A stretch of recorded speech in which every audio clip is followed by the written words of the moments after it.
اللہ نے جیسے ہی دنیا بنائی اس کے ساتھ ہی اسے اپنے انجام تک پہنچانے کی کچھ نشانیاں بھی بتا دیں تاکہ لوگ عبرت پکڑیں اور قیامت سے قبل توبہ کر لیں۔ رسول اللہ صلی اللہ علیہ وسلم نے قیامت سے پہلے ہونے والی جو نشانیاں بتائی ہیں ان میں بہت سی پوری ہو چکی ہے، جبکہ کچھ بڑی پیشن گوئیاں ابھی ظہور پذیر نہیں ہوئی۔ ان پیشن گوئیوں میں ایک بڑی پیشن گوئی امام مہدی علیہ السلام کا ظہور ہے جو قیامت سے پہلے ہوگا۔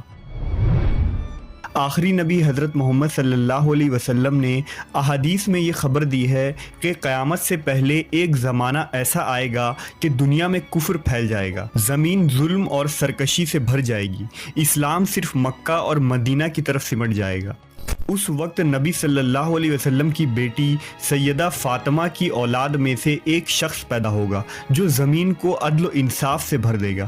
ان کی حکومت تمام روئے زمین پر ہوگی، لہٰذا آپ صلی اللہ علیہ وسلم نے فرمایا دنیا ختم نہ ہوگی یہاں تک کہ عرب کا بادشاہ ایک شخص بنے گا جو مجھ سے یا میرے گھر والوں سے ہے، اس کا نام میرے نام کے مواقف یعنی محمد ہوگا اور اس کے باپ کا نام میرے والد کے نام کے مواقف یعنی عبداللہ ہوگا۔ وہ زمین کو عدل و انصاف سے بھر دے گا جیسے وہ ظلم و زیادتیوں سے بھری ہوئی تھی۔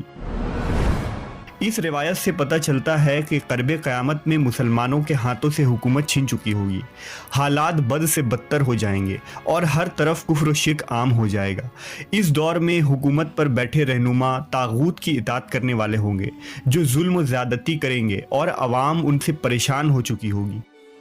لیکن اس تاریک دور میں ایک نور پھوٹے گی، بالکل اسی طرح جیسے عرب زمانہ جاہلیت میں کفر و شرک کیا کرتے تھے اور پوری دنیا میں ظلم و شرکسی کا بول بالا تھا۔ اس وقت اللہ نے انسانیت کی رہنمائی کے لیے امام کائنات حضرت محمد صلی اللہ علیہ وسلم کو مابعوث کیا تھا۔ بالکل اسی طرح قرب قیامت کے ان بدترین حالات میں اللہ امام مہدی علیہ السلام کو مابعوث فرمائے گا۔ لہذا حضرت جابر بن عبداللہ سے روایت ہے کہ رسول اللہ صلی اللہ علیہ وسلم نے فرمایا وہ وقت قریب ہے جب عراق والوں کے پاس روپے اور غلہ آنے پر پابندی لگا دی جائے گی۔ آپ سے پوچھا گیا کہ یہ پابندی کس کی جانب سے ہوگی، تو آپ نے فرمایا اجمیوں کی جانب سے۔ پھر کچھ دیر خاموش رہنے کے بعد کہا کہ وہ وقت قریب ہے کہ جب اہل شام پر بھی یہ پابندی لگا دی جائے گی۔ پوچھا گیا کہ یہ رکاوٹ کس کی جانب سے ہوگی، فرمایا اہل روم کی جانب سے۔ پھر آپ نے فرمایا کہ میری امت میں ایک خلیفہ ہوگا جو لوگوں کو مال لب بھر بھر کے دے گا اور شمار نہیں کرے گا۔ آپ نے فرمایا کہ اسلام اپنی پہلی حالت کی طرف لوٹے گا جس طرح کہ ابتدا مدینے سے ہوئی تھی، یہاں تک کہ ایمان صرف مدینہ میں رہ جائے گا۔ اس روایت سے معلوم ہوتا ہے کہ امام مہدی علیہ السلام کے ظہور سے قبل مسلمانوں کی مالی حالات بھی بہت زیادہ خراب ہو چکی ہوگی اور لوگوں کی طرف سے اہل اسلام کو شدید نقصان پہنچایا جائے گا، حتیٰ کہ لوگ کھانے کے لیے محتاج ہو چکے ہوں گے۔ امام مہدی علیہ السلام کا ظہور کیسے ہوگا، اس کے متعلق مستدرک للحاکم کے اندر ایک روایت ملتی ہے کہ رسول اللہ صلی اللہ علیہ وسلم نے فرمایا ذی القعدہ کے مہینے میں قبائل کے درمیان میں کشمکش اور معاہدہ شکنی ہوگی، لہٰذا حاجیوں کو لوٹایا جائے گا اور مینا میں جنگ ہوگی، بہت زیادہ قتل و عام اور خون خرابہ ہوگا، یہاں تک کہ عقبہ جمرہ پر بھی خون بہہ رہا ہوگا۔ نوبت یہاں تک آئے گی کہ حرم والا یعنی امام مہدی علیہ السلام بھی وہاں سے چلے جائیں گے اور بھاگ کر وہ رکن اور مقام ابراہیم کے درمیان میں آئیں گے اور ان کے ہاتھ پر بیعت کی جائے گی، اگرچہ امام مہدی اس کو پسند نہیں کریں گے۔